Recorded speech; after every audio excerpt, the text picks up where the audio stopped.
Hey guys, what's up? In this video, I'll show you how you can sync audio clips in DaVinci Resolve.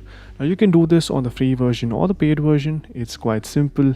All you need to do is import the media into your timeline. You'll see that this is the audio with the video, and this is the other audio clip that I have. Now both of these have similar lines and voices, but if you want to sync it up manually for one clip, it might be easy for you to do. But if you have multiple clips of talking head videos and you just want to sync the audio, just select both of these media by dragging the cursor. Once this is done, right click on any of the audio clips, and once you do this, you can go ahead and select this option where it says auto align clips.